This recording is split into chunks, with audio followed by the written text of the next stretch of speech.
Party ने छोड़ करके अनेकों बार शोषण किया है, परंतु आज गर्व है हमको, हमारी पार्टी के अध्यक्ष श्री नायब सैनी जी पिछड़ा वर्ग से आते हैं। आपका एक शेर और जब से पार्टी के अध्यक्ष बने सारे हरियाणा में एक लहर सी चल पड़ी, भारी उत्साह और जोश है। हर आदमी भारतीय जनता पार्टी के साथ जुड़ना चाहता है।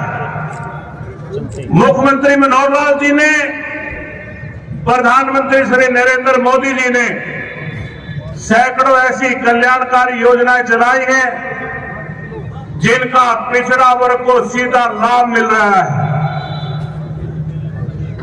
ऐसी स्कीमें आज से राजनीतिक तौर से देख लीजिए,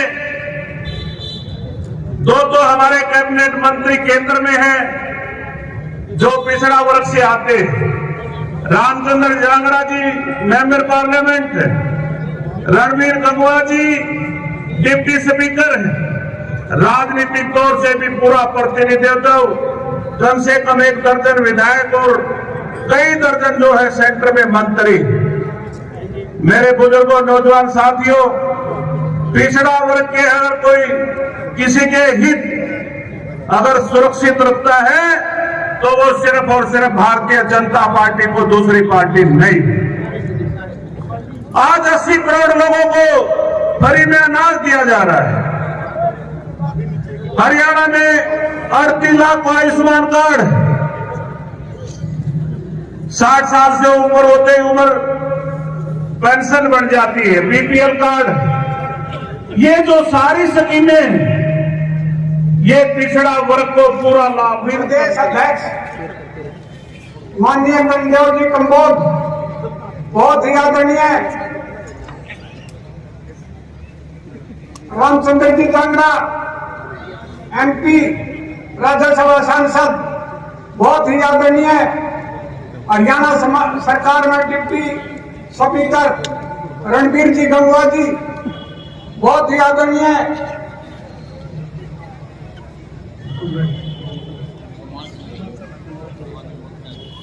सम्मानित मंच साथियों, 2014 में भारतीय जनता पार्टी की सरकार लेने में इस पिछड़ा वर्ग ने अहम भूमिका निभाई और माननीय नरेंद्र जी मोदी जी को आपने प्रधानमंत्री बनाने वाले का काम किया। तो साथियों, माननीय प्रधानमंत्री जी ने ओबीसी मोर्चा को संवैधानिक दर्जा दिया। 27 अपनी सरकार ने 27 मंत्री बनाने का काम किया। गुरुग्राम में विश्वकर्मा टेक्निकल यूनिवर्सिटी थी। पीएम विश्वकर्मा योजना के तहत 13,000 करोड़ रुपए का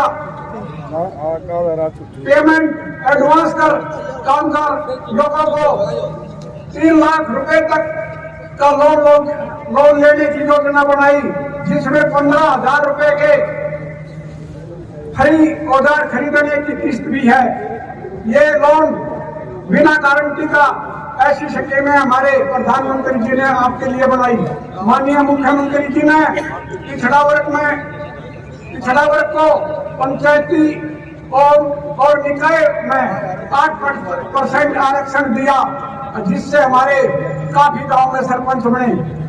नौकरियों में भ्रष्टाचार पर रोक लगाकर बिना पर्ची बिना खर्ची गरीबों को नौकरी देने का काम किया।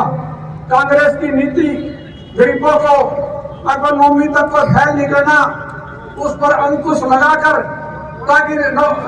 ताकि गरीबों को नौकरी ना मिले, उस पर अंकुश लगाया और उसको तोड़ा। तो आज हमारे बच्चे जो है पढ़ाई में आगे निकल रहे हैं। माननीय अध्यक्ष जी, आप देख रहे हैं कि पिछड़ा यशस्वी प्रधानमंत्री मनोहर लाल जी की तीसरी बार सरकार बनाने में फिर हम पिछड़ा वर्ग अहम भूमिका निभाएंगे। आज 98% ओबीसी आपके भारतीय जनता पार्टी में विश्वास रखता है। तो आप इतनी ठंड में यात्रा से हैं, आपका एहसान है, इसके लिए मैं आपका बहुत बहुत धन्यवादी हूँ। और सभी से निवेदन है कि ये प्रोग्राम पूरा होने के बाद सभी के लिए भोजन की व्यवस्था है, लंबा चौड़ा वो लगाया गया है, उसमें भोजन करके जाए। धन्यवाद। जय हिंद। आप सबके सामने विस्तार से चर्चा की। 15 अगस्त 1947 को देश आजाद हुआ और आजादी के बाद लंबे समय तक इस देश के ऊपर राज करने वाली अगर कोई पार्टी है तो कांग्रेस पार्टी है। कांग्रेस पार्टी ने कभी भी ओबीसी समाज का कोई भला नहीं किया। कांग्रेस पार्टी कभी कहती थी हम गरीबी दूर करेंगे, कभी कहते थे हम बेरोजगारी दूर करेंगे, कभी कहते थे हम किसानों के लिए लाभकारी मूल्य देने का काम करेंगे। ना उन्होंने कभी गरीबों का भला किया, न कभी नौजवानों का भला किया और न कभी किसानों का भला किया। हर बार जो है उनको वोट बैंक के रूप में उनको जो है इस प्रकार से प्रयोग करने का काम, कभी भी ओबीसी समाज का भला करने का काम नहीं किया।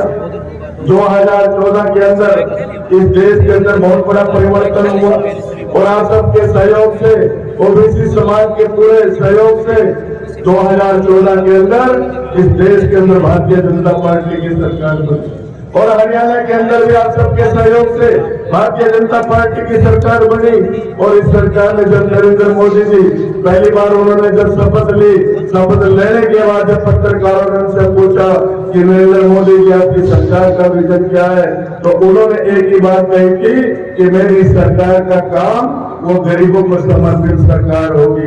मेरी सरकार गरीब के लिए काम करेगी, मेरी सरकार गरीबों का भाग्य बदलने का काम करेगी। और आज जितनी भी योजनाएं चल रही हैं, इन सब में ज्यादा अगर किसी को लाभ हो रहा है तो मेरे आदिवासी समाज और मेरे बैकवर्ड लोगों में भला हो रहा है। आज जितनी भी योजनाएं हैं, आज हमारे एससी समाज के लोग, हमारे ओबीसी समाज के लोग आज घर बैठे बैठे उन योजनाओं का लाभ ले रहे हैं। देश को आज मजबूती प्रदान करने का काम अगर किसी ने किया तो हमारे भारत के प्रधानमंत्री नरेंद्र मोदी जी ने किया। बहुत लंबे समय से काका कालेकर से लेकर के मंडल कमीशन तक हम मांग करते रहे कि हमारा पिछड़े वर्ग का कोई ना कोई कमीशन होना चाहिए। कांग्रेस पार्टी ने इसको ठंडे बस्ते में डाल करके रखा। बाद में कमीशन तो बढ़ाया लेकिन उसको किसी प्रकार के अधिकार नहीं दिए। 2018 में हमारी सरकार ने हमारे कुछ साथी जब जा करके प्रधानमंत्री जी से मिले और प्रधानमंत्री जी से निवेदन किया तो उन्होंने उसी समय अध्यादेश जारी करके और ये जो हमारा ओबीसी कमीशन था इसको संवैधानिक दर्जा देने का काम किया।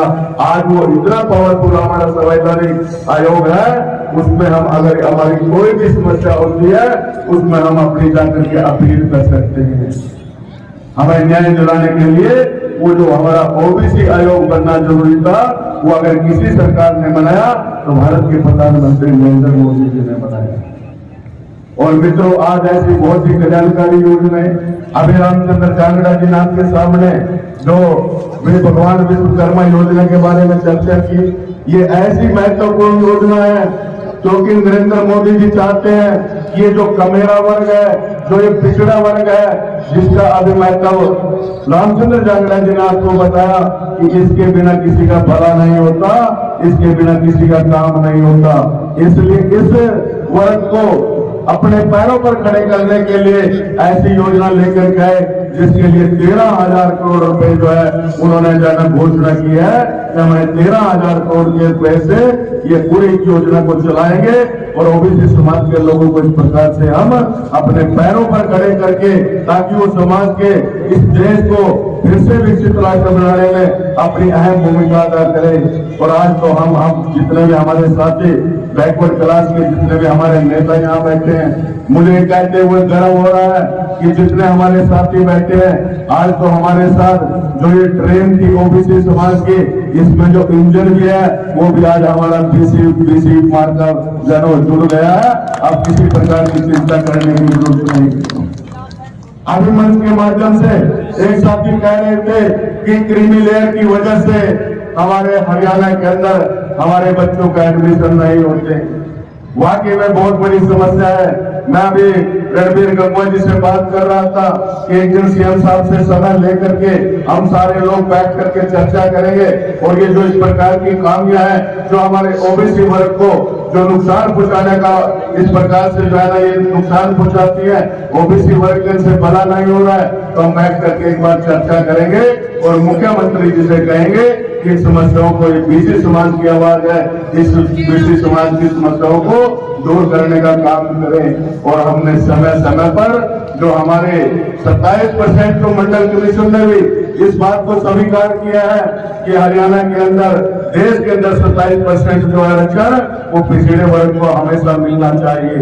हमने हरियाणा के अंदर जो हमारी क्लास 1 और क्लास 2 के अंदर रिजर्वेशन है, हमने उसकी मांग की है कि ये 16% और 11% ये हमें जो है ना हमारी लागू की जानी चाहिए ताकि हमारे ओबीसी वर्ग को इससे लाभ मिल सके।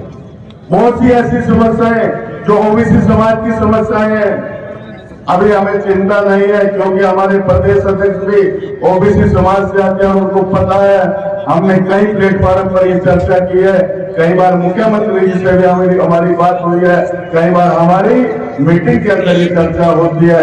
आने वाले समय में ये जितनी भी समस्याएं हैं इन सब समस्याओं का समाधान करवाने का काम ये सारी की सारी टीम बैठ करके आप सबको न्याय दिलाने का काम करेगी। मैं बलवंत पंचाल जी को बहुत बहुत बधाई देता हूं क्योंकि आपने मुख्य अतिथि आज हमारे नए सैनिक जिनको सुनना है। मैं आपके बीच में ज्यादा समय रुकावट न बनते हुए मैं फिर एक बार आप सबका धन्यवाद करता हूं और बलवंत पंचाल जी का आभार व्यक्त करता हूं कि इनके माध्यम से आज आप सबसे मिलने का मौका मिला।